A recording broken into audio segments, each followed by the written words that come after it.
শব্দটা আমার কাছে একটু সংকোচ লাগছে, সত্যি কথা বলতে।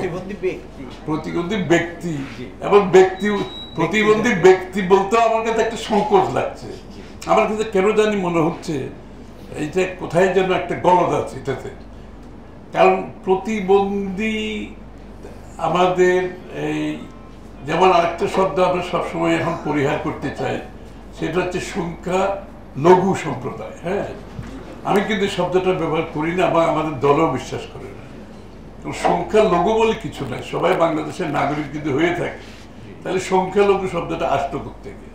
একইভাবে আমি প্রতিবন্ধী ব্যক্তির ব্যাপারে আমার কাছে একটা সংকোচ লাগছে, মেবি হয়তো বা এটা সঠিক হতে পারে, আমার ব্যক্তিগতভাবে একটা সংকোচ লাগছে। প্রতিবন্ধী বলা মানে আমি আবার একটা বিশাল জনসংখ্যাকে বাংলাদেশে আমার থেকে মনে হয় আলাদাভাবে দেখছি। কারণ আমি আলাদাভাবে দেখতে চাচ্ছি না, আমি চাচ্ছি সব বাংলাদেশের নাগরিককে সমানভাবে দেখতে। তো সুতরাং সেই প্রেক্ষাপট থেকে, সেই চিন্তা থেকে আমরা আগামীর বাংলাদেশে আপনাদেরকে নিয়ে আপনাদের সক্ষমতা বাড়ানো, আপনাদের ক্ষমতায়ন করা, তাহলে এটা আপনাদের যদি আমরা বাকি জনগণের সক্ষমতার কথা বলে থাকি, ক্ষমতায়নের কথা বলে থাকি, তা আপনাদের বেলায় তা আলাদাভাবে কিছু করার দরকার নেই। আমি যদি শুধু ওইভাবেই দেখি তাহলে যথেষ্ট।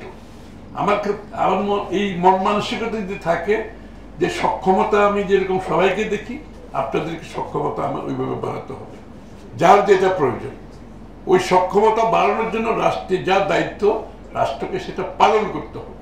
আমি যদি অন্য নাগরিকের জন্য সক্ষমতা বাড়াতে চাই, ক্ষমতায়নের কথা বলতে চাই, তাইলে আপনারা যারা আছেন, আপনাদের মতো যারা আছেন, তাদের সক্ষমতা, তাদের ক্ষমতায়ন বাড়াতে রাষ্ট্রের বিনিয়োগ করতে হবে।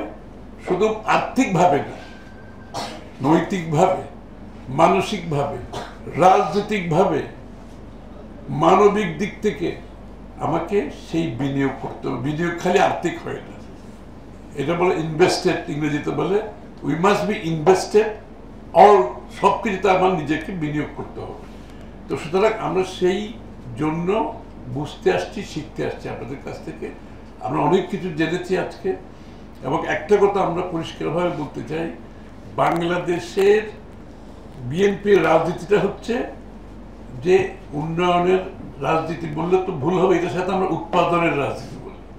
অর্থাৎ যে দেশ উৎপাদন করতে যত বেশি পারবে তাদের কিন্তু তত বেশি সম্পদ সৃষ্টি হয়।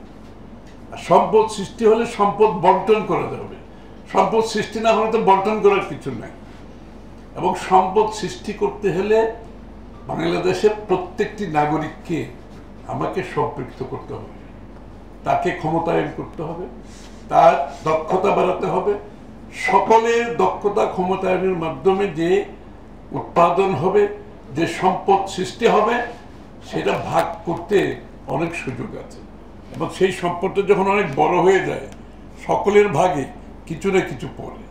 সুতরাং এই জায়গাটা আমরা কিন্তু জোর দিচ্ছি এই জন্য যে ডেমোগ্রাফিক ডিভিডেন্ড যেটা বলি, মনে হচ্ছে যারা সক্ষম লোক তাদেরকে আমার সক্ষমতা করে আমার ডিভিডেন্ডটা পাবে। কিন্তু আপনাদের মতো যারা আছে, আপনাদেরকে যদি আমরা সক্ষম করতে না পারি, সেই ডিভিডেন্ডটা কিন্তু পরিপূর্ণ হবে না। সেই ডিভিডেন্ডটা একটা আংশিক হবে। কিন্তু আমি যদি ডিভিডেন্ডটাকে পুরোপুরি করতে চাই, তাহলে আপনাদের সকলকে ক্ষমতায়ন করতে হবে। এই জন্য আমরা আজকে অবশ্যই এই কাজটা করতে যাব। তারেক রহমান সাহেব কিছুদিন আগে বসছে, 6-7 মাস আগে আপনাদের সাথে অনেকের সাথে বসছেন। উনিও আমাদের মতো জানার চেষ্টা করছে, বোঝার চেষ্টা করছে যে রাষ্ট্রের দায়িত্ব হিসাবে আমরা কি করতে যাচ্ছি, এবং এটা রাষ্ট্রের দায়িত্ব, এটা কোনো অনুদান দানের কোনো ব্যাপার নাই। এবং বিএনপির পলিসি হচ্ছে দান অনুদান থেকে বের হয়ে এসে আপনাকে ক্ষমতায়ন করা, আপনার সক্ষমতার মাধ্যমে আপনি সকলের মতো জাতি গঠনে, দেশের উন্নয়নে, অর্থনৈতিক উন্নয়নে ভূমিকা রাখতে পারবেন, সেইখানে আমাদের বিনিয়োগটা হবে। দান অনুদান দিয়ে কারো জীবনের পরিবর্তন হয় না। দান অনুদান শুধু তাদের জন্য যাদের কোনো সক্ষমতা করার কোনো সুযোগ থাকবে।